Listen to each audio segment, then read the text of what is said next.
नमस्कार साथियों। जैसा कि हम सभी जानते हैं कि पिछले कुछ समय से जब से यूनिवर्सिटी ऑफ कैम्ब्रिज का समग्र शिक्षा हिमाचल प्रदेश के साथ एक एमओयू साइन हुआ है, तो स्टार्स प्रोजेक्ट के अंतर्गत कॉन्वेजीनियस के साथ मिलकर के सीसीई पर यानी कॉन्टिन्यूअस कॉम्प्रिहेंसिव इवैल्यूएशन पर एक वर्कशॉप जो है वो टीचर्स की करवाई जा रही है। तो ये वर्कशॉप्स जो ऑर्गेनाइज करवाई जा रही हैं, इसमें कॉन्वेजीनियस एक पार्टनर के रूप में कार्य कर रहा है। और एज ए टीचर मुझे भी इस वर्कशॉप में जाने का अवसर मिला। तो नो डाउट काफ़ी अच्छी ये ट्रेनिंग रही। और इस ट्रेनिंग का जो मेन हम कह सकते हैं कि जिसको हम कह सकते हैं थीम थी, वो था designing effective tests for continuous learning evaluation. तो उसका क्या कुछ रहा उस पूरी ट्रेनिंग का, उसको लेकर के आज की इस वीडियो में हम चर्चा करेंगे और समझेंगे बड़े ही शॉर्ट में, बड़े ही सरल शब्दों में कि कैसे वो जो ट्रेनिंग है, बेसिकली वो ट्रेनिंग हमें क्या सिखाना चाह रही है, क्या कुछ उस ट्रेनिंग से हम ले सकते हैं और कैसे उसे हम अपनी जो ग्रास रूट लेवल पर हमारी जो ऑडियंस है, यानी कि जो हमारे बच्चे हैं बेसिकली, उनको हम कैसे इससे बेनिफिट कर सकते हैं। बेसिकली हम अपनी जो जिसको हम कहते हैं कि प्रोफेशनल डेवलपमेंट है, उसमें उसको जो है वो एज ए टूल हम यूज़ कर सकते हैं। तो आइए आगे बढ़ते हैं। तो ग्रेड 1 to 5 की मैं बात करूंगा, क्योंकि उसी से हम डील करते हैं बेसिकली। तो ग्रेड 1 to 5 को ये डील करेगी वीडियो। अब इसमें सबसे देखिए एक बड़ी कोर चीज़ क्या है कि इसमें जो बच्चों के लर्निंग है, हम जानते हैं बच्चों की लर्निंग जो है वो 3 लेवल्स पर होती है। अगर मैं बिल्कुल बिल्कुल कॉमन और लेमैन की लैंग्वेज में आपसे कहूँ, तो बच्चे के दिमाग पर हम काम करते हैं, यानी उसके हेड पे काम करते हैं। बच्चे के हृदय को परिवर्तित करने का काम हम करते हैं, उसके दिल पर कोई छाप छूट जाए हमारे पढ़ाने के बाद, यानी हम उसके हार्ट पर काम करते हैं। और फाइनली हम उसके हैंड को जो सशक्त करते हैं, हम उसको कोई ना कोई स्किल जो है वो सिखाते हैं। तो ये 3 H की बात जो अब हम एजुकेशन में करते हैं, लर्निंग में करते हैं, जब भी लर्निंग की बात की जाती है, टीचिंग लर्निंग प्रोसेस की बात की जाती है, और यही 3 जो है वो लर्निंग के डोमेन भी कहे जाते हैं। तो अब अगर मैं इसको इस ट्रेनिंग के साथ रिलेट करके बताऊं, तो ये जो तीनों डोमेन है, इसमें से सिर्फ एक डोमेन पर इस ट्रेनिंग में फोकस किया गया है, और वो डोमेन है हमारा कॉग्निटिव डोमेन, जिसे हम अपने हेड से जुड़ा हुआ मानते हैं, यानी बच्चे के मस्तिष्क के विकास से जुड़ी हुई बातें इस ट्रेनिंग में हमारे साथ की गई। तो इस ट्रेनिंग का एरिया जो है वो यहाँ पर थोड़ा सा छोटा हो गया, यानी यहाँ अफेक्टिव डोमेन जो बच्चे के हार्ट से जुड़ा है, और दूसरा जो साइकोमोटर डोमेन है जो बच्चे की स्किल से जुड़ा हुआ है, उसको भी जो है वो इसमें शामिल नहीं किया गया है। तो ये चीज हम समझ लें, यानी इसमें सिर्फ एक डोमेन पर हम बात करेंगे। अब उस एक डोमेन के अंदर भी अगर हम बात करें पहले तो कि इस इन 3 डोमेन्स में लर्निंग को बाइफरकेट किसने किया, तो वो जो काम किया है लर्निंग में सॉरी बाइफरकेट करने का, वो किया है बेंजामिन ब्लूम ने। 1952 में बेंजामिन ब्लूम जो है वो एक हायरार्की ऑफ लर्निंग लेकर के आते हैं, और ये जो हायरार्की ऑफ लर्निंग लेकर के आते हैं वो लेकर के आते हैं कॉग्निटिव डोमेन में। देखिए पहले तो उन्होंने 3 डोमेन में लर्निंग को बांटा, कॉग्निटिव, अफेक्टिव, साइकोमोटर डोमेन। उसके बाद कॉग्निटिव डोमेन की हायरार्की को लेकर के आते हैं। हायरार्की एक तरीके का पदानुक्रम है, ठीक है, कि सबसे पहले बच्चे को क्या आना चाहिए, उसके बाद क्या आता है, उसके बाद क्या आता है, ये प्री रिक्विजिट्स क्या है, कहाँ से बच्चा शुरू करता है पढ़ना। जो बच्चे की कॉग्निटिव डोमेन है, उसका विकास जो कैसे सीढ़ी दर सीढ़ी होता है, स्टेप बाय स्टेप होता है, उसी हायरार्की की मैं यहाँ पर बात कर रहा हूँ। उसको थोड़ा सा साइड में रखते हैं, कि हालांकि वो हमारा मेन फोकस है, लेकिन थोड़ा सा इसकी बैकग्राउंड समझने के लिए हम ये जानते हैं कि बेंजामिन ब्लूम के ही आगे चल करके उसके कलीग कह लीजिए, स्टूडेंट्स कह लीजिए, एंडरसन और कैथहोल, वो क्या करते हैं, वो आगे उसके काम को और आगे बढ़ाते हैं, और उसी की जो टैक्सोनॉमी है या जो हायरार्की है लर्निंग की, उसको और ज्यादा रिवाइज्ड करके लेके आते हैं 2001 में। और उसके बाद अगर हम देखें तो उसमें कुछ चीजों को जो है वो परिवर्तित किया जाता है, एक्सचेंज किया जाता है, कुछ लेवल्स को जो ऊपर के लेवल थे उसे नीचे किया जाता है, नीचे के लेवल को ऊपर किया जाता है। ये सारी अलग बातें, इस पर मैं वीडियोस बना चुका हूं, अगर आप चाहें तो मेरे चैनल पर आप उन वीडियोस को रेफर कर सकते हैं। लेकिन इस ट्रेनिंग में इसका कोई लेना देना नहीं है, इट्स जस्ट एक बैकग्राउंड के लिए था। इसके बाद जो अफेक्टिव और साइकोमोटर डोमेन है, इसकी जो हायरार्की है, टैक्सोनॉमी है, वो ब्लूम ने नहीं बनाई है, वो अलग हमारे जो कह सकते हैं स्कॉलर्स हुए जिन्होंने ये बनाई है। और इसमें अगर हम साइकोमोटर की बात करें तो RH देव हैं, उन्होंने बनाई है, और एंडरसन ने जो है वो हमारे अफेक्टिव डोमेन की जो है वो बनाई हुई है। उस पर हम अभी बात नहीं करने वाले हैं। हम अब बात करने जा रहे हैं आपके जो ये कॉग्निटिव डोमेन था, हेड वाला पार्ट, जो हमारी इस ट्रेनिंग से जुड़ा हुआ है। अब इसमें इसकी हायरार्की के, इसकी टैक्सोनॉमी के भी काफी ज्यादा लेवल बनाए गए, जैसे नॉलेज है, अंडरस्टैंडिंग है, एप्लीकेशन है, एनालिसिस है, सिंथेसिस है, उसके बाद इवेल्युएशन है, फिर क्रिएशन है, उसके बाद मेटाकॉग्निशन है जो 2001 में ऐड किया गया एंडरसन के द्वारा। अब इन सारे लेवल्स में से भी सिर्फ 3 लेवल्स पर इस ट्रेनिंग में बात की गई, इस वर्कशॉप में बात की गई, जो था नॉलेज लेवल, अंडरस्टैंडिंग लेवल और एप्लीकेशन लेवल। यानी और ज्यादा कट शॉर्ट जो है वो इस ट्रेनिंग को किया गया। तो अब हमारा इस वीडियो का जो एरिया रहने वाला है वो आप समझ गए होंगे कि नॉलेज, अंडरस्टैंडिंग और एप्लीकेशन है, और हर एक पर्टिकुलर सब्जेक्ट में कैसे हम इन 3 डोमेन्स पर बात करते हैं, इसको लेकर के इस ट्रेनिंग में ज्यादा फोकस किया गया है।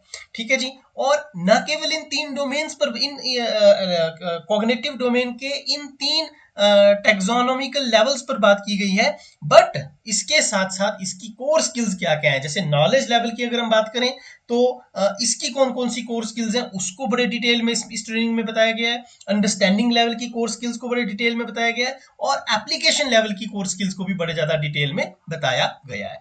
तो आइए अब थोड़ा सा आगे बढ़ते हैं। इसमें अगर हम इसके पहले हैंड आउट को देखें तो इसमें जो कोर स्किल्स है डिफरेंट कॉग्निटिव लेवल्स की, ईवीएस सब्जेक्ट में, ध्यान रखिएगा सब्जेक्ट वाइज यहां पर बाइफरकेट करके दिया गया है, उसकी पहले बात की गई है। तो नॉलेज लेवल की अगर हम स्किल की बात करें तो पहले कोर स्किल्स देखिए, इस तरफ जो है वो उल्टे हाथ की तरफ जो सबसे पहला कॉलम आपको दिख रहा है, ये जहां मेरा भी ये कर्सर मूव कर रहा है, यहाँ कोर स्किल्स हैं। कोर स्किल्स का मतलब है कि बच्चे ने नॉलेज लेवल की मास्टरी कर ली है या नहीं की है, ये इस बात पर निर्भर करेगा कि कितनी कोर स्किल्स पर उसने मास्टरी कर ली है। और ये सारी की सारी कोर स्किल्स जो है ये कॉम्प्लीमेंट्री है, कॉन्ट्राडिक्टरी नहीं है। यानी कि ऐसा नहीं है कि यदि एक कोर स्किल आ गई तो दूसरी नहीं आएगी। हालांकि इसके उलट यदि एक कोर स्किल बच्चा सीखता है तो दूसरे को सीखने में उसमें मदद जरूर मिलेगी। तो ये कोर स्किल्स जो है वो हमारी इस तरफ आ गई। इन कोर स्किल्स को डिफाइन किया गया है, कीवर्ड्स इसके क्या क्या है, इसकी बिल्कुल शॉर्ट डिस्क्रिप्शन दी गई और एग्जाम्पल साथ में दिया गया। जैसे कि इसकी सबसे पहली कोर स्किल है रिकॉल करना, किसी चीज को पुनः स्मरण करना। ठीक है जी। अब स्मरण पर आधारित प्रश्नों की अगर हम बात करें तो इसकी डिस्क्रिप्शन यही है कि स्पेसिफिक फैक्ट्स को रिमेंबर करना, टर्म्स को रिमेंबर करना, इंफॉर्मेशन को रिमेंबर करना, यही क्या है, नॉलेज लेवल का सबसे पहला कोर स्किल है, रिकॉल करना। जैसे यदि हम बच्चों से प्रश्न पूछते हैं कि 4 मेन पार्ट्स क्या है प्लांट्स के, उनका नाम बताओ, तो हम बेसिकली उनकी रिकॉलिंग की जो कोर स्किल है उसको चेक कर रहे हैं। इसके बाद आइडेंटिफाई करने की जहां बात आती है, ये भी अगेन नॉलेज लेवल की ही कोर स्किल है। इसमें बच्चा रिकॉग्नाइज करेगा, डिस्टिंग्विश करेगा, किसको, की एलिमेंट्स को, मुख्य विशेषताओं को या मुख्य बिंदुओं को जो है वो बाकी सभी विशेषताओं में से पहचानेगा। ठीक है, नाम बताएगा जगहों के। ठीक है, ये सारी चीजें, जैसे एक पिक्चर देख, यहाँ पर ऑप्शन दिया गया है कि भाई नीचे दी गई एक पिक्चर को देखो और आइडेंटिफाई करो कि इनमें से कौन सा जो पार्ट है प्लांट का इनमें दिखाया गया है।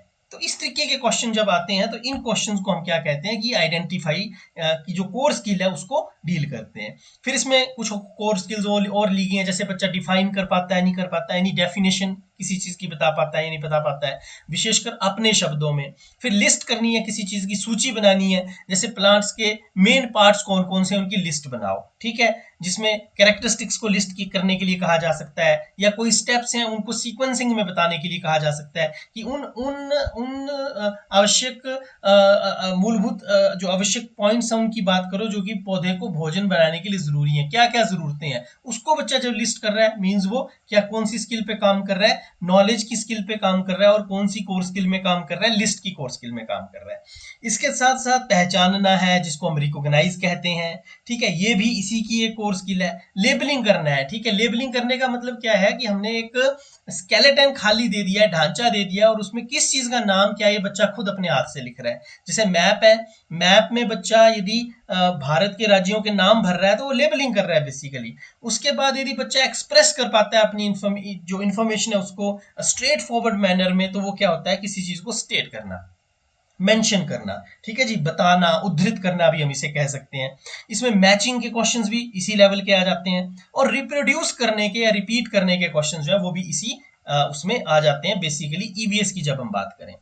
अब देखिए यहाँ पर हमारे लिए क्या काम क्या है, बेसिकली इस ट्रेनिंग में हमें ये बताने का प्रयास किया जा रहा है कि जब भी हम कभी क्वेश्चन पेपर बनाएं तो हम ये ध्यान रखें कि जो हमारे प्रश्न है वो प्रश्न इस नॉलेज लेवल की स्किल को असेस करने वाले उसमें डेफिनेटली इंक्लूडेड हों, जो कि आमतौर पे होते भी हैं, और सबसे ज्यादा नॉलेज लेवल के ही क्वेश्चंस हमें देखने को मिलते हैं, क्योंकि ये सबसे ज्यादा आसान होते हैं, बनाने में भी, उत्तर देने में भी बच्चों को आसान होते हैं जिनकी स्मरण शक्ति अच्छी हो। लेकिन इसमें भी पर्टिकुलरली हमें ये बताया गया है कि हमने इन सभी कोर स्किल्स को ध्यान रखना है। अब देखिए, यदि हम ये सोचेंगे कि FA1 का पेपर और उसी में हमने इन सभी कोर स्किल्स को जो पेपर में इंक्लूड करना है, नॉट पॉसिबल, क्योंकि लिमिटेड नंबर ऑफ क्वेश्चंस हमारे पास हैं। तो हमारे पास साल भर के दरमियान 4 FAs हैं, 2 SA हैं, उन सभी परीक्षाओं में इसके अतिरिक्त भी जो हाउस टेस्ट बच्चे के यदि हम कोई लेते हैं, क्लास टेस्ट लेते हैं, यूनिट टेस्ट लेते हैं, लेसन का टेस्ट लेते हैं, उन टेस्ट में धीरे धीरे बारी बारी से हमें इन सभी स्किल्स के जो कोर स्किल्स हैं उनको इंक्लूड करते हुए आगे बढ़ने का प्रयास करना है, ऐसा इसमें हमें बताने की कोशिश की गई है, और ये आगे उसका हिंदी में अनुवाद है। अब अगर हम दूसरी स्किल की बात करें ईवीएस में ही, ठीक है, सब्जेक्ट वाइज बताया गया है जैसा कि मैंने पहले भी कहा, लेकिन हम ईवीएस को सबसे पहले ले रहे हैं। तो इसमें जो दूसरी स्किल है नॉलेज के बाद, वो है अंडरस्टैंडिंग। यानी उस हायरार्की की मैं बात करूं जिसको ब्लूम ने बनाया था, उसमें उसने सबसे पहले नॉलेज को रखा कि भाई सबसे पहले किसी भी चीज का बच्चे को नॉलेज जरूरी है, ज्ञान जरूरी है। यहाँ नॉलेज में ज्ञान वो बहुत जो अंत ज्ञान है, बड़े लेवल का जो विजडम है, उसकी बात नहीं की जा रही है, साधारण जानकारी की बात की गई है। यहाँ नॉलेज को नोइंग भी हम कह सकते हैं, किसी चीज को जानना। अब जब बच्चा किसी चीज को जानता होगा तभी उस चीज को समझेगा। जिस चीज को बच्चा जानता ही नहीं है, जैसे मान लीजिए यदि किसी बच्चे ने अपनी जिंदगी में कभी फुटबॉल देखा ही नहीं है, तो एकदम से उसको वो देख करके ये नहीं बता पाएगा कि इसे जो है वो हम पैरों से खेलते हैं या हाथों से खेलते हैं, ठीक है। तो उसकी अंडरस्टैंडिंग गेम की बनने के लिए या फुटबॉल को समझने के लिए पहले उसके लिए ये जरूरी है कि वो उस फुटबॉल को जानता हो कि ये फुटबॉल है, ठीक है जी। अब जो अंडरस्टैंडिंग लेवल की कोर स्किल्स हैं उनकी थोड़ी सी बात हम कर लेते हैं। तो सबसे पहली कोर स्किल आ गई एक्सप्लेन। अब डेफिनेटली ये बिल्कुल ऑब्वियस सी बात है कि यदि कोई बच्चा किसी चीज को जानता होगा तभी उसको एक्सप्लेन कर पाएगा। अनलेस एंड अनटिल एक बच्चा किसी चीज को जानता नहीं है, we can't expect that he will be able to explain that object और दैट आइटम और दैट फिनोमेना। वो उस चीज को एक्सप्लेन नहीं कर पाएगा, ठीक है। जैसे मान लीजिए हम बच्चों को बोलते हैं कि पत्ती का क्या फंक्शन है, ठीक है जी, अपने शब्दों में आप बताइए कि पत्ती का क्या कार्य है। तो ये बच्चा कब बता पाएगा, जब उस बच्चे को पता होगा कि पौधा कुछ होता है और उस पौधे में उसके पार्ट्स होते हैं और उनमें से एक पार्ट जो है वो पत्ता है, ठीक है जी, और वो पत्ता जो है वो हरे रंग का होता है। ये बेसिक फैक्ट्स जब बच्चे को पता होंगे, नॉलेज लेवल उसका क्लियर होगा, तभी वो अंडरस्टैंडिंग पे जा पाएगा। और अगर हम असेसमेंट के पॉइंट ऑफ व्यू से बात करें तो हमें केवल नॉलेज लेवल को ही असेस करने पर अपने आप को सीमित नहीं करके रख देना है, हमें नॉलेज से आगे बढ़ करके उसकी अंडरस्टैंडिंग को असेस करना है, जिसमें हमने ये जानना है कि क्या वो एक्सप्लेन कर पा रहा है, विवरण दे पा रहा है, क्या वो समराइज कर पा रहा है, सारांश दे पा रहा है या नहीं दे पा रहा है, ठीक है, गागर में सागर बच्चा भर पा रहा है या नहीं भर पा रहा है। ये सब चीजें ब्रीफ समरी किसी के फंक्शंस की यदि बच्चे से पूछी जाए तो क्या वो कर पा रहा है, नहीं कर पा रहा है, वर्णन कर पा रहा है, नहीं कर पा रहा है। देखिए, विवरण देना और वर्णन करना अलग चीजें हैं।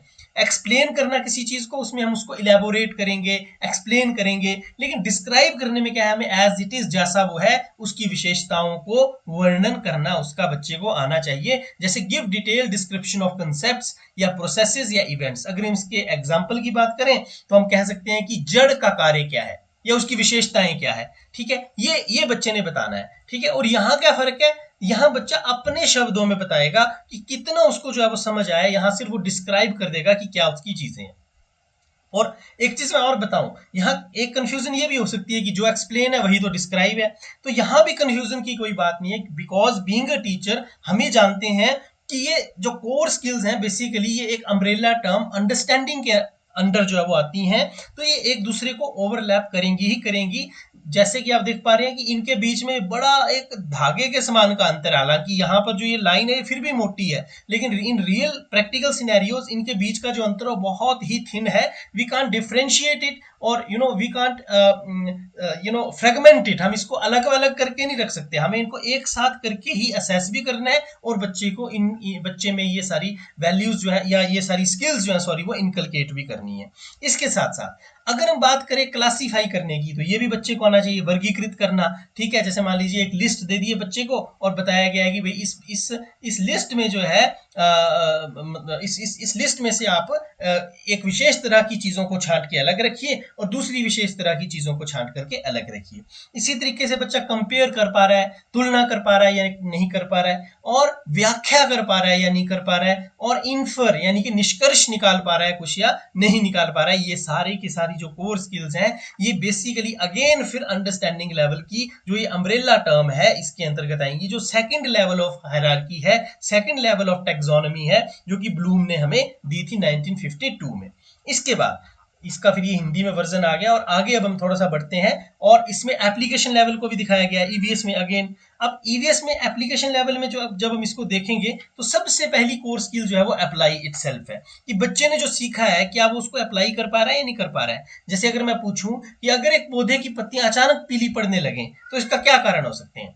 अब इसके कारण बताने के लिए बच्चे को क्या होना चाहिए, बच्चे ने जो सीखा है उसको उसकी एप्लीकेशन आनी चाहिए, कि ठीक है बच्चे को ये तो पता है कि पानी, सूर्य का प्रकाश, ये क्या है, पौधे के लिए बहुत ज्यादा जरूरी है, ठीक है जी। लेकिन अब अगर बच्चे को उसको अप्लाई करना आता होगा नॉलेज को, तो वो बता पाएगा कि शायद हो सकता है इस पौधे को पानी जो है वो कम मिला, या पानी की अधिकता हो गई, या सूर्य का प्रकाश कम मिला, इसीलिए शायद इसकी जो पत्तियां हैं वो पीली होने लग पड़ी। तो जब बच्चा किसी चीज का कारण ढूंढने की प्रयास करेगा, उसमें अपने नॉलेज को अप्लाई करेगा सीखे हुए, तो वही एप्लीकेशन स्किल आएगी। अब फिर से मैं बता दूं कि ये थर्ड लेवल ऑफ हायरार्की है, और इसी पर लेवल पर जाकर के हमारी ये ट्रेनिंग स्टॉप हो जाती है। इसके बाद अप्लाई के बाद जो एनालाइज की एक लेवल आता है, उसके बाद सिंथेसाइज का आता है।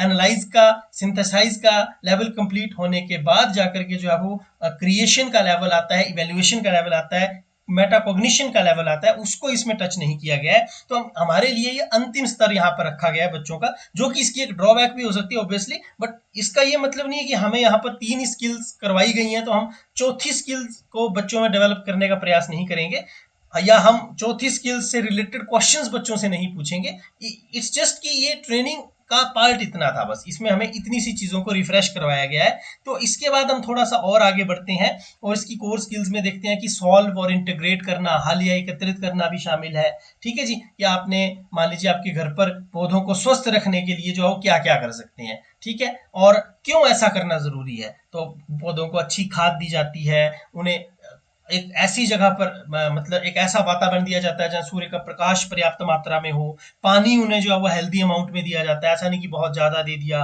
पानी देने का समय कौन सा होना चाहिए। ये सब चीजें हैं जो कि फिर एप्लीकेशन लेवल पर आकर के बच्चों को अप्लाई करना आता है, ठीक है। इसको आप इस तरीके से समझ सकते हैं कि एक बच्चे को सबसे पहले हमने नॉलेज दे दिया कि स्कूल में, कि ऐसे ऐसे एक बुक में एक बच्चे को पढ़ा दिया कि पौधा कैसे लगाया जाता है, पौधे की देखभाल कैसे की जाती है, सारी बातें हमने बता दी। अब उसके बाद क्या हुआ, बच्चे ने उस चीज को अंडरस्टैंड किया, समझा, जाना।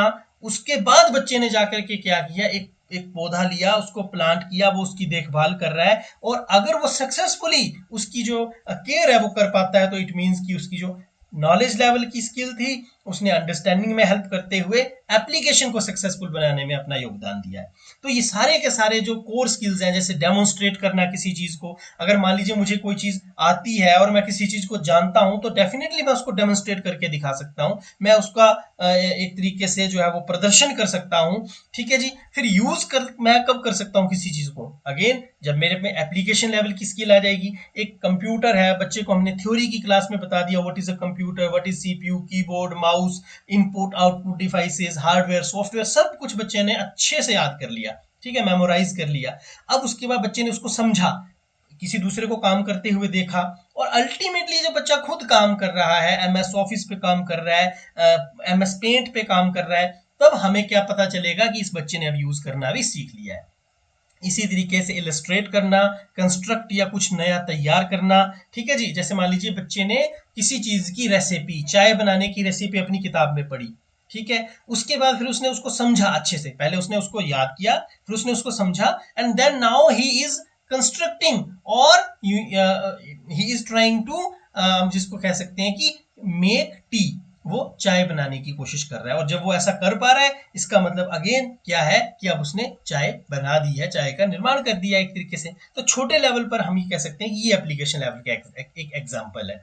तो इसमें एक्सपेरिमेंटेशन जो है वो डेमोन्स्ट्रेशन से ही कहीं ना कहीं जुड़ा हुआ है। तो मैंने वैसे शुरू में भी कहा था कि ये ओवरलैप करती हैं। देखिए इसमें डेमोन्स्ट्रेट करने की ही बात जो की गई है कि एक एक्सपेरिमेंट है जो बच्चे ने पढ़ा किताब में, फिर अपने टीचर को करते हुए देखा तो उसको समझा, और अब नाउ वो जो है वो उसको खुद परफॉर्म करके दिखा रहा है। तो इसका मतलब क्या है कि वो अब बच्चे ने उसको अप्लाई करना पूरी तरह से सीख लिया है।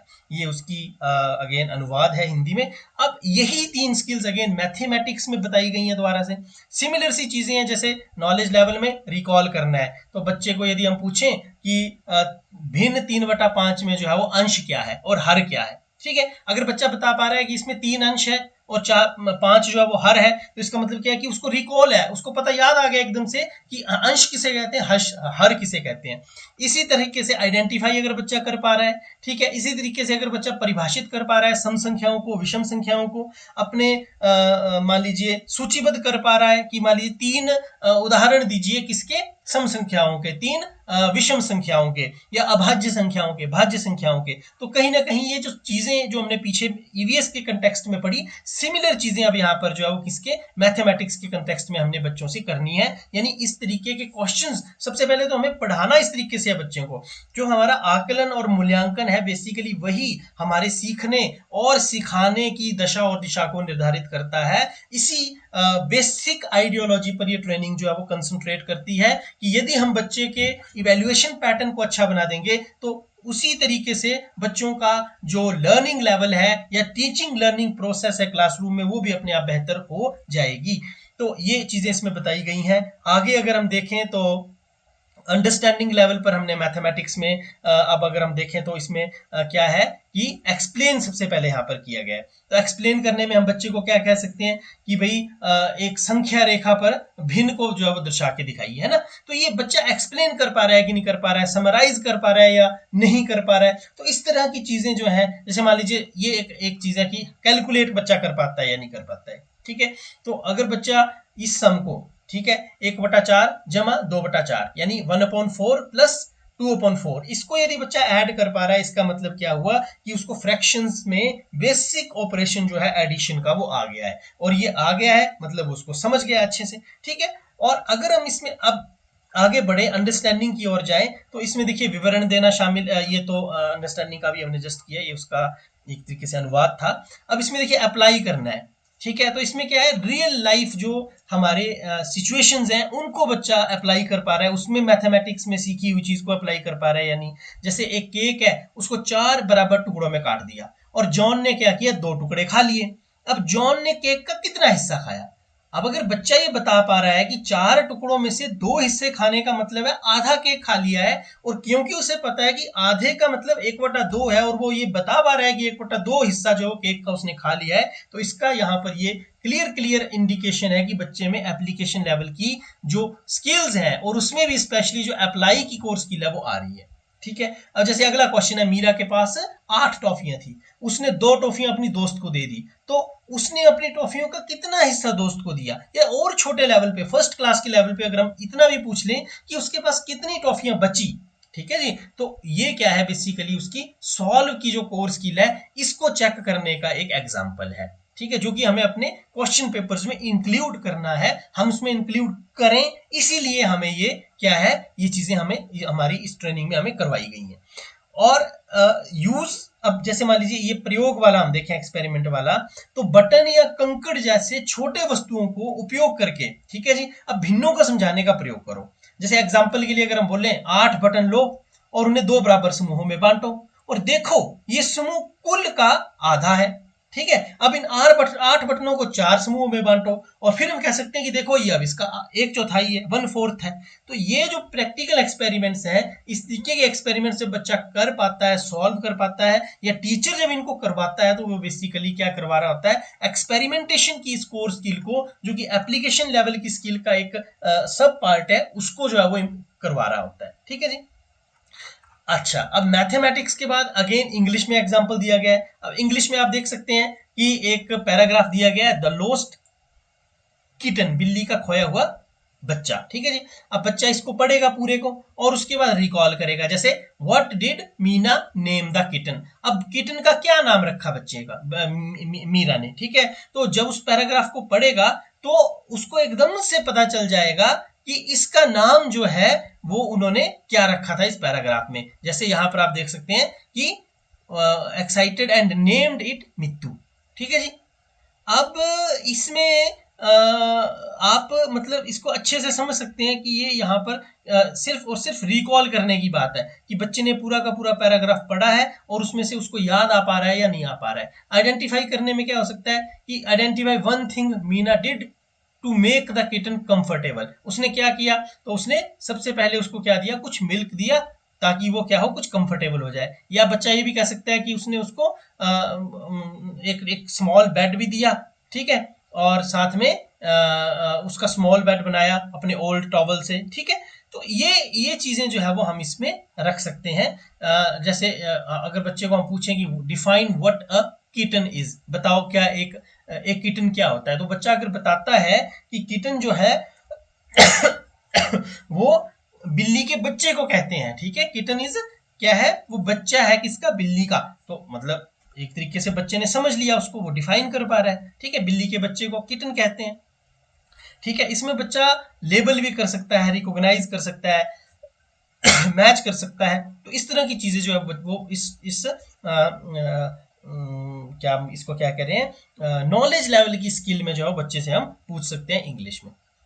अब अगर अंडरस्टैंडिंग लेवल की बात करें तो इसमें जैसे मान लीजिए बच्चे से हम पूछ सकते हैं कि describe what Meena did when she first found the kitten. क्या किया उसने जब उसको पहली बार वो बच्चा मिला, ठीक है। फिर समराइज कीजिए स्टोरी को 4-5 सेंटेंसेस में। तो ये समराइज करना जो है ये अंडरस्टैंडिंग पर बेस्ड है। जब तक उसको समझ नहीं आएगी तब तक वो समराइज नहीं कर पाएगा, डिस्क्राइब नहीं कर पाएगा, ठीक है। अच्छा, इसके बाद क्लासीफाई करना है, कैटेगराइज करना है, तो ये चीजें भी क्या है, ये भी अंडरस्टैंडिंग पर बेस्ड है। कंपैरिजन करना है, ये भी अंडरस्टैंडिंग पर बेस्ड है। तो सॉल्व करना है। तो ये कुछ क्वेश्चंस हमें यहाँ एग्जांपल्स दिए गए हैं कि यदि इस तरीके के क्वेश्चंस हम पूछेंगे तो कहीं ना कहीं हम इन कोर स्किल्स को बच्चे की असेस कर रहे हैं। और ये जो असेसमेंट हो रही है ये बेसिकली अंडरस्टैंडिंग लेवल की असेसमेंट है, जो कि आज के समय में नीड ऑफ द आवर है। और इसी तरीके से हमने अपनी असेसमेंट को आगे बढ़ाना है, इसीलिए ये ट्रेनिंग करवाई गई है। और इसके बाद एप्लीकेशन लेवल की स्किल्स इसमें आई हैं। तो इसमें अब और ज्यादा डिटेल में जाने की जरूरत नहीं, मुझे लगता है ये काफी हद तक हम इसको समझ चुके हैं। जैसे कि हिंदी में सेम आ गया, बच्चे का नाम क्या है, अब नाम सीधा याद करना है, इसमें ज्यादा मेहनत नहीं करनी पड़ रही है। इसको आप ऐसे भी समझ सकते हैं जिसमें बहुत ज्यादा मेंटल एक्सरसाइज नहीं है, वो नॉलेज लेवल की बात है। और जिसमें थोड़ी और ज्यादा मेंटल लेवल की बात है वो क्या है, वो अंडरस्टैंडिंग लेवल की बात है। और जब थोड़ी higher order thinking skills use होने लगती हैं उसको हम क्या कहते हैं, application, analyse, synthesise, create, evaluate, ये सब चीजें। अब इसके बाद अगर हम थोड़ा सा और आगे चलें, ये हिंदी का, इसको हम यहाँ पर स्टॉप कर देते हैं। इसके बाद ये बड़ी इंपॉर्टेंट चीज है कि कॉग्निटिव लेवल के जो क्वेश्चंस हम बनाएंगे उनमें हमें किस तरीके के वर्ब्स को यूज करना है, ठीक है जी। तो देखिए, नॉलेज लेवल का जब कोई क्वेश्चन होगा, ठीक है, उसमें चूज, जैसे अगर हम बच्चे को बोलते हैं choose the correct option from the given below, ठीक है जी, तो ये क्या है, नॉलेज लेवल का असेसमेंट हो रही है। अगर हम एक्शन वर्ब यूज कर रहे हैं डिस्क्राइब, तो ये अंडरस्टैंडिंग की बात हो रही है, हम अंडरस्टैंडिंग को चेक कर रहे हैं। अगर हम यूज करते हैं वर्ब अप्लाई, तो इट मींस कि हम अप्लाइंग को टेस्ट कर रहे हैं उसकी। अप्लाई करने का मतलब क्या है कि कोई किसी परिस्थिति में अपने सीखे हुए और समझे हुए ज्ञान को एक तरीके से उसकी लिटमस टेस्ट करना है उसका। देसी भाषा में अगर हम कहें तो लिटमस पेपर टेस्ट है ये, एक तरीके से जानना है कि क्या मैं समझ पाया हूँ या नहीं समझ पाया हूँ। जैसे मान लीजिए बिल्ड करना है कुछ छोटा सा, मान लीजिए जो ब्लॉक्स वाली गेम होती है उसमें बच्चों को हमने कुछ बनाना सिखाया और अब बच्चे को बोल रहे हैं कि बनाओ भाई, खुद बिल्ड करो इसको खुद। तो अगर कर पा रहा है मीन्स उसको अब उसके अंदर अप्लाई करने की शक्ति आ गई है, नहीं कर पा रहा है मतलब नहीं आई है। डिफाइन, सिंपल डेफिनेशन देनी है तो वो तो नॉलेज की बात है। इस तरीके से ये सारी लिस्ट को जो है वो हम एक प्रिंट आउट लेकर के अपने क्लासरूम में रख सकते हैं। We can paste it on the wall and we can keep it on our table as well. इसको हम अपने टेबल में भी रख सकते हैं, मोबाइल में इसका स्क्रीनशॉट लेके रख सकते हैं, और बीच बीच में हम इन वर्ब्स को यूज करते हुए बच्चों से क्वेश्चनिंग कर सकते हैं, ताकि हम देख पाए कि क्या हमारा जो बच्चा है वो इन तीनों लेवल्स के अंदर अपने आप को अच्छी जगह पे स्टैंड कर पा रहा है या नहीं कर पा रहा है। अब इसमें हमने बच्चे को जब टेस्ट करना है तो देखने वाली बात ये, हम ये नहीं मान के चलेंगे कि बच्चा इनमें से सभी एक्शन वर्ब्स को अच्छे से उसके हिसाब से क्वेश्चन का आंसर दे पाए। यदि बच्चा कुछ एक एक्शन वर्ब्स को समझ नहीं भी पा रहा है, तो ये उसकी जो थॉर्नडाइक ने भी अपने प्राइमरी लॉज ऑफ लर्निंग में कहा था कि हो सकता है कि उसका जो मैच्योरिटी लेवल है वो उतना ज़्यादा ना हो, उसका जो एक हम कह सकते हैं कि रेडीनेस जो है वो सीखने की वो उस लेवल की ना हुई हो। तो इन सब चीज़ों को भी हमें देखना पड़ेगा। इमोशनली वो उतना ज़्यादा जो है वो अभी तक उस चीज़ को समझने में के योग्य ना हो पाया हो। ठीक है, जैसे मान लीजिए अगर हम बच्चे को इन्फर वर्ड यूज करते हैं और बच्चा नहीं बता पा रहा है अच्छे से, लेकिन एक्सप्लेन बहुत अच्छे से कर पा रहा है, तब भी हम ये कहेंगे कि उसकी अंडरस्टैंडिंग अच्छी है। ठीक है, हालांकि हमारा प्रयास ये होगा कि इस कोर स्किल पे भी वो काम करे और इस कोर स्किल को भी वो समझे, लेकिन इसका मतलब ये नहीं है कि अगर वो इस कोर स्किल को नहीं कर पा रहा है और बाकी बहुत सी कोर स्किल्स को वो कर पा रहा है तो वो इस लेवल में फॉल ही नहीं करता। ठीक है जी। इसके बाद अगर हम आगे चलें थोड़ा सा, तो हम देखेंगे कि इसको हिंदी में भी यहाँ पर दिया गया है, we can use it as per our ease. हम अपने हिसाब से इसको यूज कर सकते हैं जैसी हमारी कंफर्टेबिलिटी रहेगी। अब इसमें जो कुछ क्वेश्चन फॉर्मेट्स की बात की गई हमारे साथ इस ट्रेनिंग में, उसके एडवांटेजेस और लिमिटेशंस की बात की गई। तो ये बड़ी सिंपल सी बात है। मल्टीपल चॉइस क्वेश्चंस वो क्वेश्चंस होते हैं जिसमें हम बच्चे को जब असेस करते हैं तो उसको क्वेश्चन के साथ साथ बहुत से मल्टीपल रिस्पॉन्सेज दे दिए गए होते हैं, और उन रिस्पॉन्सेज में से ही कुछ रिस्पॉन्सेज सही होते हैं, और मतलब एक रिस्पॉन्स सही होता है और बाकी रिस्पॉन्सेज जो वो गलत होते हैं। तो इसमें एडवांटेजेस देखिए, सभी स्तर के प्रश्नों की संरचना की जा सकती है। मतलब इसमें नॉलेज लेवल का भी क्वेश्चन बन जाएगा, अंडरस्टैंडिंग लेवल का भी बन जाएगा और एप्लीकेशन लेवल का भी बन जाएगा। इसमें छात्रों के लिखने के कार्य को कम किया गया है। ठीक है जी। इसमें ब्रॉड रेंज या कवरेज जो है वो इसकी ज्यादा है, आप पूरे के पूरे सिलेबस को कवर कर सकते हैं इसमें से। मिसकंसेप्शंस का पता लगाने में इससे आसानी होती है। लार्ज स्केल असेसमेंट जो है वो इससे सुविधाजनक है। अदरवाइज मान लीजिए अगर 2000 बच्चों का आपने टेस्ट लेना और ऐसे टाइप क्वेश्चंस दे दिए आपने, तो कब आप उसको चेक करेंगे? अगर एमसीक्यूज हैं आप झट से लीजिए, आजकल OMR शीट्स हैं या OCR शीट्स है वहां लीजिए। आजकल ऐसे ऐप्स आ गए हैं, ऐसे टूल्स हमारे पास हैं, उनका यूज करके आप विद इन अ डे आप जो है वो बहुत लार्ज नंबर ऑफ स्टूडेंट्स का जो रिजल्ट है वो डिक्लेयर कर सकते हैं, उसको आप निकाल सकते हैं। तो वहीं इसकी कुछ लिमिटेशंस भी है कि हर कोग्निटिव लेवल के अच्छे प्रश्न बनाना शिक्षक के लिए चुनौती होती है, ऑब्वियस सी बात है। डिस्ट्रैक्टर्स, अल्टरनेटिव रिस्पॉन्सेज की रचना भी एक चुनौती है, और इसी चुनौती को दूर करने के लिए ट्रेनिंग दी गई है, और छात्रों द्वारा गैस करके उत्तर देने की संभावना इसमें रहती है। तो इस पर आगे एक डिटेल्ड सेक्शन भी है इसी डॉक्यूमेंट में, उसमें हम इसको थोड़ा ज्यादा और डिटेल में बात करेंगे। फिलहाल हम आगे चलते हैं। मैचिंग क्वेश्चंस की हमारे साथ बात की गई, इसमें नॉलेज और अंडरस्टैंडिंग लेवल के क्वेश्चंस बनाए जा सकते हैं, एप्लीकेशन लेवल का क्वेश्चन नहीं बनाया जा सकता, ऐसा इसमें कहा गया है। लेकिन मेरा ऐसा मानना है कि बन सकता है, ये तो टीचर पर डिपेंड है कि वो किस तरीके से बनाना चाहता है, और ऐसा नहीं, बनाना मुश्किल जरूर है लेकिन बन सकता है। बट बहरहाल हम यही मान के चलते हैं जो उसमें बताया गया है। तो इसकी अगर हम एडवांटेजेस की बात करें तो समय कम लगेगा, और लिमिटेशंस की बात करें तो इसमें क्या है कि अप्लाई करना, इवेल्युएट करना और एनालाइज करना लेवल के प्रश्नों के असेसमेंट में ये उपयोगी नहीं है। ठीक है, जैसा कि इसने शुरू भी कहा, में भी कहा कि ये एनालाइज करने के लिए, अप्लाई करने के लिए और इवेल्युएट करने का जो लेवल है उसके लिए ये उपयोगी नहीं है।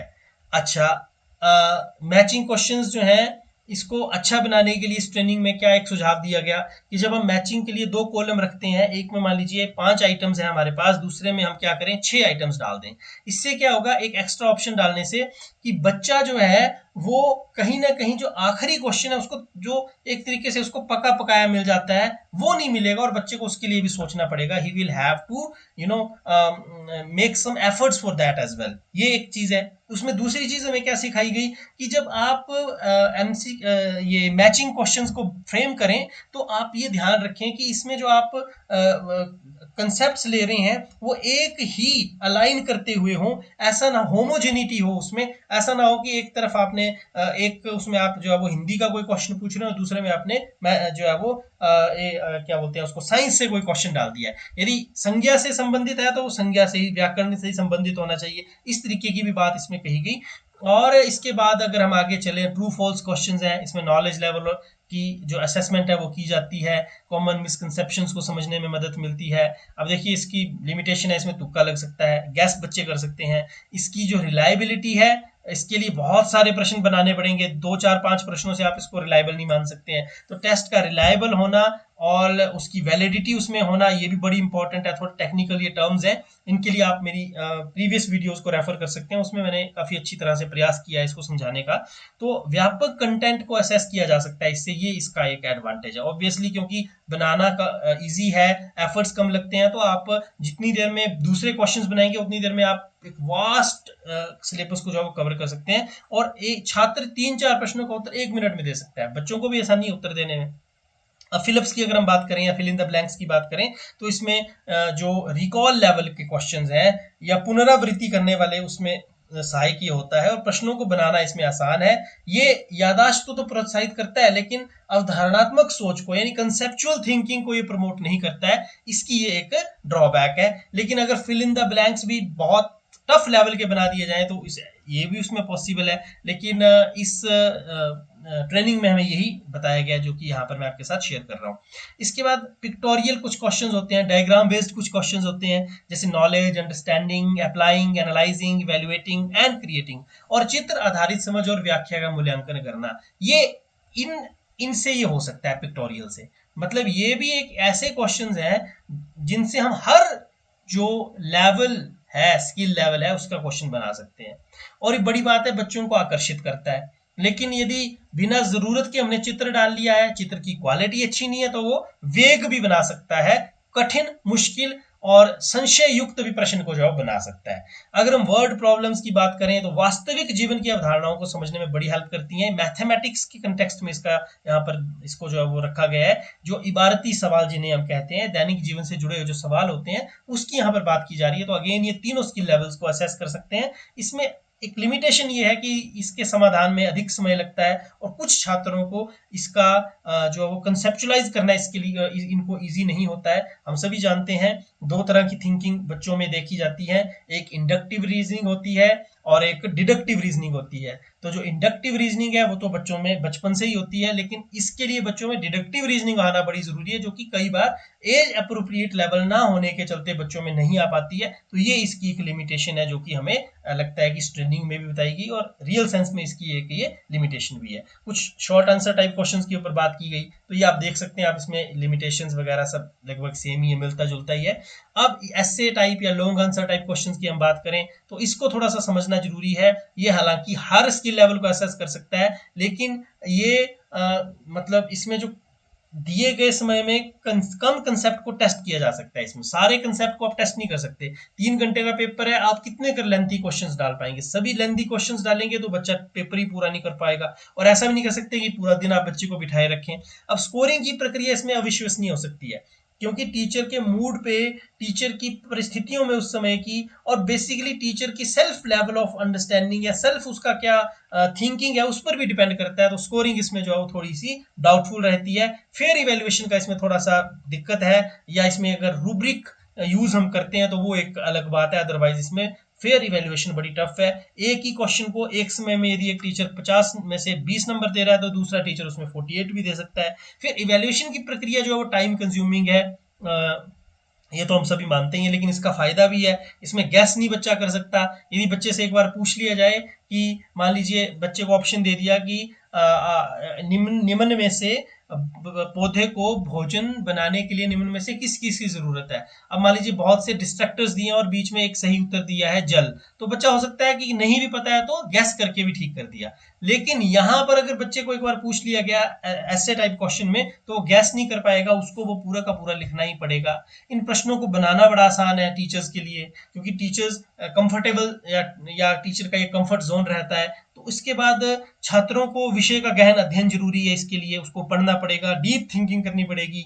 छात्रों को ज्ञान को संगठित करने, अपने विचार को व्यक्त करने तथा उसमें उत्तर देने से क्या होता है कि ओरिजिनलिटी को दिखाने का मौका मिलता है, और ओरिजिनलिटी कहीं ना कहीं हायर ऑर्डर थिंकिंग स्किल्स का एक कंपोनेंट है। और ओरिजिनलिटी को हर एक आदमी जो है वो हम ये कह सकते हैं कि चाहता है कि ओरिजिनलिटी जो बच्चों में आए।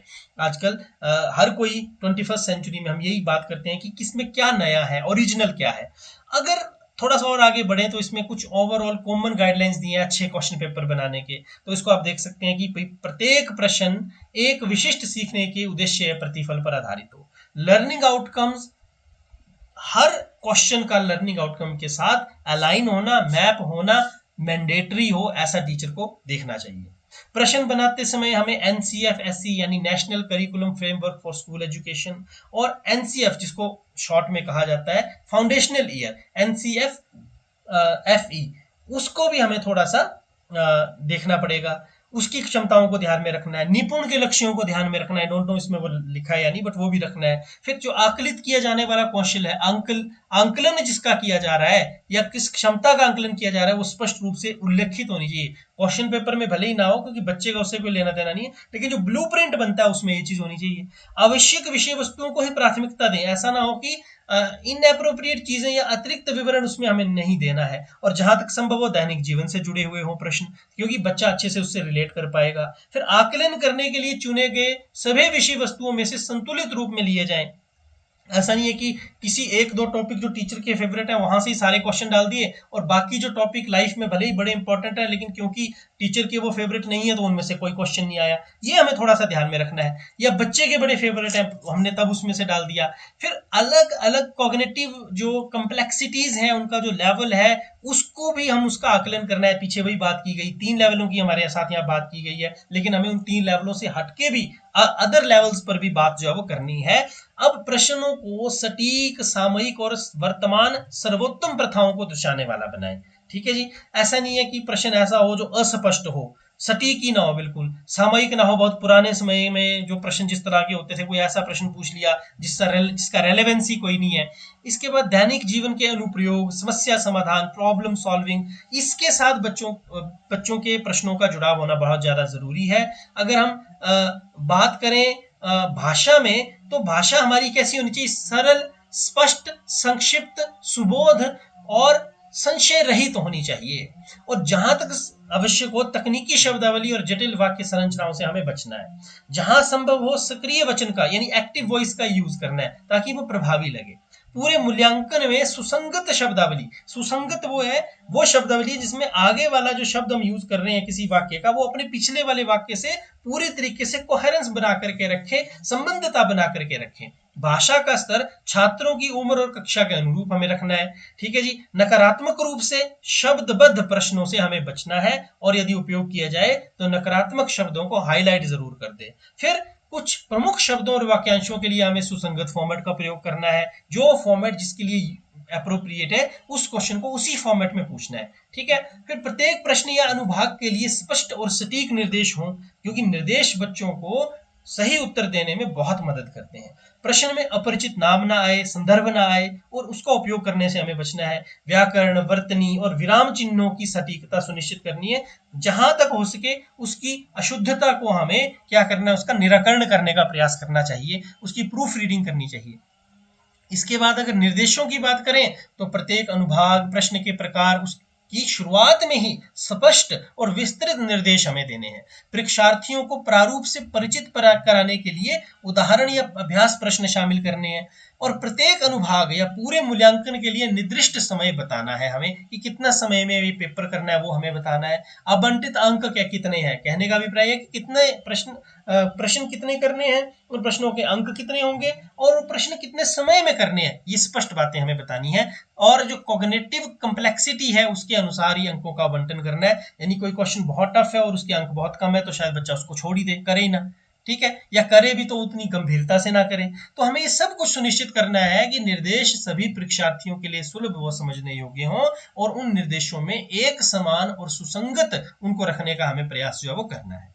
ठीक है जी, अब सांस्कृतिक संवेदनशीलता का भी ध्यान रखना है। यानी ऐसे संदर्भ नहीं देने हैं जो किसी की कल्चर, किसी की कास्ट, क्रीड, उसको जो है वो ऑफेंस करें। ऑफेंसिव वर्ड्स हमें यूज नहीं करने हैं। इंक्लूसिव लैंग्वेज का यूज करना है जो कि हमारी रूढ़ियों को या रूढ़िवादी वक्तव्यों को मतलब एक तरीके से क्या है, दूर भगाते हो, उन्हें संरक्षण देने वाले नहीं होने चाहिए। और लक्षित छात्रों की सांस्कृतिक पृष्ठभूमि और अनुभवों का भी हमें ध्यान रखना है। हमें ये सुनिश्चित करना है कि उदाहरण और परिदृश्य सांस्कृतिक रूप से प्रासंगिक और उपयुक्त हो, यानी हर किसी को अच्छे लगे, हर किसी की संस्कृति से मेल खाते हो, किसी को भी मतलब किसी के भी भावनाओं को आहत करने वाले नहीं होने चाहिए। क्षेत्रीय भाषा का प्रयोग और शब्दावली का प्रयोग यदि हम करते हैं तो उसको भी हमें बड़े सोच समझ के करना है, ताकि ऐसा ना हो कि उससे जो मूल भाषा है उसके सीखने में कोई रुकावट हो, या फिर कहीं ना कहीं मूल भाषा में और क्षेत्रीय भाषा में यदि किसी शब्द का अर्थ अलग अलग है तो उस स्थिति में भी हमें उस शब्द के प्रयोग पर काफी ध्यान देने की जरूरत है। और ऐसे सांस्कृतिक घटनाओं व्यक्तित्वों का उल्लेख नहीं करना है जो सबके लिए प्रासंगिक ना बन सके। ठीक है, यानी जो जिस चीज के साथ हर बच्चा रिलेट ना कर पाए वो चीज हमें अपने क्वेश्चन पेपर में नहीं डालनी है। हमें वही प्रश्न क्वेश्चन पेपर में डालना है जिस क्वेश्चन को हर बच्चा रिलेट कर पाए अपने जीवन से, अपने जीवन की वास्तविक परिस्थितियों से जोड़ करके देख पाए, समझ पाए। और अगर हम आगे बात करें तो इसमें जो हम स्टिमुलस यूज करेंगे, जैसे मान लीजिए कोई इमेज प्रयोग कर रहे हैं तो वो स्पष्ट होनी चाहिए, प्रासंगिक होनी चाहिए, व्याख्या में आसान होनी चाहिए। ठीक है, हम ये सुनिश्चित करें कि इमेज का आकार सही हो, वो मतलब बिल्कुल सही जगह पर लगी हो, उसका फॉर्मेट ठीक हो, स्टाइल ठीक हो। फोटो है तो उसके लिए कैप्शन यदि हम लगाएंगे तो वो भी बहुत अच्छा रहेगा, तो हमें कैप्शन का भी यूज करना है। इसके बाद संदर्भ प्रश्न से जो है वो हमारी इमेज क्या है, जुड़ी हुई होनी चाहिए। अधिकांश जो प्रश्न पत्र है वो ब्लैक एंड व्हाइट होते हैं, हम सभी जानते हैं, तो रंगीन फोटो कम होनी चाहिए। ठीक है, मान लीजिए प्रश्न में अगर हम कहें कि भाई नीली रेखा को ध्यान से देखो, वो किस अंक के ऊपर, नीले रंग का घेरा जो किस अंक पर लगा है। अब question pepper black and white है, वहां तो सारे घेरे काले हैं, तो बच्चे को कंफ्यूजन जो है वो इस तरीके के क्वेश्चंस में देखने को मिलती है। तो हमें इससे भी थोड़ा सा बचाना है अपने आप को। सजावटी इमेज का प्रयोग जितना हो सके उतना नहीं करना है, क्योंकि ये कोई असाइनमेंट वर्क नहीं है, बच्चे को हम कोई चीज सिखा नहीं रहे हैं, उसकी असेसमेंट या इवेल्युएशन हो रही है, तो ये चीज हमें नहीं करनी है। और सांस्कृतिक रूप से आपत्तिजनक, पक्षपाती जो इमेज है वो भी हमें यूज नहीं करनी है, इसका भी हमें ध्यान रखना है। और इसके बाद प्रश्न को पूरा करने के लिए क्या है, आवश्यक जो हमारा समय है वो भी देखना है हमें कितना है। तो ये सारे कुछ बेसिक से कंसेप्ट हैं, इनको हम देख सकते हैं। और ये एक चीज है, इसको थोड़ा सा मैं जिसकी बात कर रहा था, एमसीक्यूज बनाने की गाइडलाइंस क्या है। तो देखिए एमसीक्यूज में हमारे पास सबसे पहले जो चीज आती है ध्यान में रखने वाली, वो आती है, हमने एक इंट्रोडक्टरी लाइन लिखनी होती है। ठीक है, जो निर्देश होता है बेसिकली वो बिल्कुल क्लियर होना चाहिए। ठीक है, प्रश्न का उत्तर कैसे देना है, ये सब चीजें उसमें आती हैं। इसमें हमें कोई अनावश्यक शब्द का प्रयोग नहीं करना है, बिल्कुल सरल, बिल्कुल जिसको हम कहते हैं कि सिंपल डायरेक्शन हमें देनी है। और इसमें हमने बेसिकली हम बच्चे से क्या चाहते हैं ये बच्चे को बताना है। अब उसके बाद हमारा प्रश्न आता है, या प्रश्न का मुख्य भाग जिसे स्टेम कहते हैं। अब ये स्टेम क्या है, बेसिकली ये वो प्रश्न का भाग है जिसका उत्तर हमने बच्चे से लेना है, और इसमें हमें बिल्कुल अगेन अनावश्यक जटिलता नहीं लगा रखनी है, और ऐसा स्टेम बनाना है जो अपूर्ण ना हो, अपने आप में पूर्ण हो, और उत्तर के विकल्पों पर निर्भर ना करे वो। ठीक है, अगर नकारात्मक प्रश्न दिया गया है तो हमें उसको हाईलाइट करना है, लेकिन जहां तक हो सके नकारात्मक प्रश्न का या स्टेम का प्रयोग करने से हमें बचना है। अब स्टेम के बाद आगे आता है स्टिमुलस। स्टिमुलस में क्या है कि इसमें हम जो बच्चों को उत्प्रेरक देंगे या प्रेरक सामग्री देंगे, जिसमें हम क्या कह सकते हैं कि कोई मान लीजिए ग्राफ हम यूज करते हैं, कोई ताली का यूज करते हैं, कोई शॉर्ट पैसेज पैराग्राफ देते हैं, उसको यूज तभी करना है जब उसकी जरूरत है। ठीक है, मान लीजिए यदि बच्चे से सीधा प्रश्न पूछा गया है 2 + 2 कितने होते हैं, तो हमें जरूरत नहीं है यहाँ पर कि हम पहले 2 लिखें एक फोटो में, फिर उसमें जमा का निशान बना के फिर 2 लिखें और बराबर का निशान उस पर बनाओ = का। तो ये हमें थोड़ा सा ध्यान रखने की जरूरत है। तो इसमें हमने वही स्टिमुलस प्रोवाइड करना है जो कि मैंडेटरी है, इंपॉर्टेंट है। ऐसा है कि वेग या जिसको अतिशयोक्ति कहते हैं हम, ऐसा हमने कोई कार्य नहीं करना है कि बिना मतलब की कोई चीज वहां पे हमने घुसा दी है। अब इसमें डिस्ट्रैक्टर्स जिसकी भूमिका बहुत ज्यादा जरूरी होती है, ऑप्शंस भी जिसको हम इन कॉमन टर्म्स कहते हैं, यानी एक प्रश्न हमने पूछ लिया उसके बाद उसके ऑप्शंस हमने दे दिए। अब एक ही सही उत्तर होना चाहिए और उपयुक्त विकल्प जो है वो उसमें हमें बच्चों को देने हैं, और सभी विकल्पों की लंबाई और व्याकरणिक संरचना समान होनी चाहिए। सभी उपरोक्त या कोई भी नहीं जैसे विकल्पों विकल्पों का प्रयोग नहीं करना है, ऐसा इसमें हमें बताया गया। विकल्प कैसे होने चाहिए? तार्किक होने चाहिए, रीजन बेस्ड होने चाहिए, भ्रमित करने वाले नहीं होने चाहिए और ट्रिक करने वाले नहीं होने चाहिए। स्पष्टता और संतुलन बनाए रखने के लिए विकल्पों की संख्या 3 से 5 के बीच में ही रखें। 3 से कम विकल्प होंगे तो फिर वो एमसीक्यू नहीं कहलाएगा, और यदि 5 से ज्यादा होंगे तो भी वो एक अच्छा एमसीक्यू नहीं माना जाएगा। अब इसमें देखिए समझने वाली बात ये है, जो हमारे मन में उस समय भी प्रश्न था कि बच्चों को तो हम इस तरीके के प्रश्न पूछने के लिए शिक्षकों को प्रेरित कर रहे हैं, ट्रेन कर रहे हैं बकायदा, कि वो बच्चों से सरल प्रश्न पूछें, नकारात्मक प्रश्न ना पूछें, बिल्कुल एक स्पष्ट प्रश्न पूछें। लेकिन बेसिकली जो प्रतियोगी परीक्षाओं के जो एमसीक्यूज हैं उसमें तो ऐसे प्रश्न पूछे जाते हैं जो वेग होते हैं, जिसमें नकारात्मक स्टेम का प्रयोग किया जाता है, जिसमें जानबूझकर बच्चे को परेशान करने की कोशिश की जाती है कि वो कहीं ना कहीं गच्चा खा जाए, धोखा खा जाए। तो अब ये थोड़ा सा यहाँ पर देखने वाली बात है कि बच्चों को पढ़ाया जा रहा है इजी के लिए, लेकिन टेस्ट उनका लिया जाता है। टेस्ट मींस जो कॉम्पिटिटिव एग्जाम का टेस्ट है। चलिए मान लीजिए एफए में हमने नहीं पूछा, एसए में हमने नहीं पूछा, बच्चा पास हो गया 5वीं, लेकिन जवाहर नवोदय जैसे विद्यालयों की परीक्षा में जब बच्चा बैठेगा वहां पर तो मुश्किल प्रश्न आएंगे, नकारात्मक प्रश्न आएंगे। वहां पर ऐसा बिल्कुल नहीं होता कि एक ही ऑप्शन सही होगा, वहां पर तो कई बार होता है 1, 2 और नीचे दिया गया आता है उपरोक्त दोनों या उपरोक्त दोनों नहीं। तो ऐसी स्थिति में ये थोड़ा सा टीचर्स के लिए भी, हमारे लिए भी थोड़ी सी क्या है, एक थोड़ी सी जिसको हम कह सकते हैं कंफ्यूजन या डायलेमा है कि जो हमें सिखाया जा रहा है वो सही है, जो बेसिकली बच्चों से पूछा जाता है हम उसके लिए बच्चों को तैयार करें। तो ये थोड़ा सा मैं टीचर्स के विवेक पर ही छोड़ना चाहूंगा इस प्रश्न को कि आप इसमें क्या सोचते हैं। तो ये बेसिकली एक ब्लूप्रिंट जैसा बनाया हुआ है, एक इंफोग्राफिक से हमें समझाया गया प्रश्न पत्र के कुछ मुख्य बिंदु कि वो वास्तविक जीवन से जुड़ा हो, समावेशी मूल्यांकन हो, संतुलित संज्ञानात्मक स्तर हो, यानी इन सभी कोर स्किल्स को इसमें हम यूज कर पाए, और अलग अलग प्रारूप हो, एमसीक्यू हो, ट्रू फॉल्स हो, जितने भी हमने ऊपर पढ़े वो सारे इसमें आए। अंकों का वितरण जो है वो बिल्कुल ऐसा है कि आसान प्रश्न भी हो, मध्यम भी हो और कठिन भी हो। तो उद्देश्य बिल्कुल स्पष्ट हो, अधिगम के परिणामों से जुड़े हो, लर्निंग आउटकम से जुड़ा हो, भाषा सरल स्पष्ट निर्देश हो, समय का प्रबंधन होना चाहिए कि ताकि प्रश्नों की संख्या और कठिनाई स्तर को हम ध्यान में रखें, और मूल्यांकन की स्पष्टता होनी चाहिए ताकि स्कोरिंग के गाइडलाइन हो और मुख्य बिंदु उसमें दर्शाए गए हो। और अंत में कुछ की पॉइंट्स है क्वेश्चन पेपर डिजाइन के, उसमें वही है कि ऑब्जेक्टिव्स क्लियर होने चाहिए, बैलेंस्ड कॉग्निटिव लेवल्स होने चाहिए। कॉग्निटिव लेवल्स कौन कौन से हैं? Recall, understanding, application, analyse, evaluation, creation. यहाँ पर अब क्या है, देखिए इन्होंने पूरी की पूरी ब्लूम टैक्सोनॉमी, हालांकि ये भी पूरी नहीं अपने आप में लेकिन दी हुई है, जो पूरी मतलब इन द सेंस कि प्रैक्टिकली यही फॉलो होती है। जो वो मेटाकॉग्निशन वाली जिसकी मैं बात कर रहा था, प्रैक्टिकली अभी स्कूल्स में फॉलो नहीं होती है, प्रैक्टिकली यही फॉलो होती है जो यहाँ दी गई है। लेकिन हमें जो ट्रेनिंग दी गई है वो सिर्फ यहाँ तक दी गई है, एप्लीकेशन लेवल तक। तो जो मैं शुरू में भी बात कर रहा था कि हमें इन बाकी के लेवल्स पर भी थोड़ा सा सोचना है, इन पर भी हमें बात करनी है बच्चों के साथ, या इनके लिए भी उन्हें तैयार करना है। और प्रश्नों के विभिन्न प्रारूपों की बात की गई है, तो हमें बहुत अच्छी तरीके से बताए गए हैं, और इन प्रश्नों के जो प्रारूप है इनको ही हमें अपने क्वेश्चन पेपर्स में इंक्लूड करना है, जो कि हम करते भी आ रहे हैं। बट एक रीकैप जैसा था ये ट्रेनिंग, बहुत अच्छी ट्रेनिंग, रिफ्रेशर कोर्स इसे हम कह सकते हैं।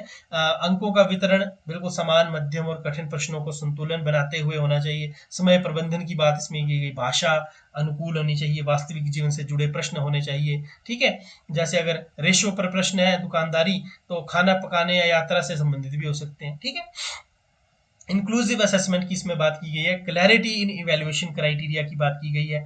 तो और अंत में जो इसमें बात की गई है कि एक अच्छा परीक्षण पत्र संतुलित, विविध, उद्देश्यपूर्ण और छात्र अनुकूल होना चाहिए, जिससे छात्रों के ज्ञान, कौशल और संज्ञानात्मक क्षमताओं का समुचित मूल्यांकन हो सके। तो इस तरीके से ये हमारा, हम कह सकते हैं कि पूरा का पूरा ट्रेनिंग का मॉड्यूल था, जो कि अभी मैंने आपके साथ नटशेल में इसको रखने की कोशिश की है। पता नहीं मैं कितना इसमें सफल हो पाया हूँ या नहीं, ये तो आप ही अच्छे से बता पाएंगे वीडियो को देखने के बाद। यहाँ इन्होंने ये अपना विद्या समीक्षा केंद्र का, जो गवर्नमेंट ऑफ हिमाचल प्रदेश आजकल जिस पर काफ़ी ज़्यादा एम्फेसाइज कर रही है, उसका यूट्यूब चैनल दिया है, उसको सब्सक्राइब आप कर सकते हैं, और करना भी चाहिए क्योंकि जुड़ी जानकारियाँ हमें मिलती हैं। स्विफ्ट चैट ऐप क्योंकि अब हमारे डेली लाइफ का हिस्सा बन चुका है, तो इसको आप जुड़ने के लिए, आप जुड़ी गए होंगे बट नहीं जुड़े हैं तो इसके लिए आप स्कैन कर सकते हैं। और टैगलाइन अब हिमाचल बनेगा स्मार्ट, बस चाहिए आपका साथ। तो मुझे लगता है टीचर्स का तो हमेशा साथ मिलता ही है और मिलना भी चाहिए, क्योंकि बच्चों की बेहतरी के लिए यदि कोई कार्य किया जा रहा है तो we should always be there for the betterment of our students, our childs. तो इसी के साथ designing effective test for continuous learning evaluation का ये वीडियो यहाँ पर एंड होता है।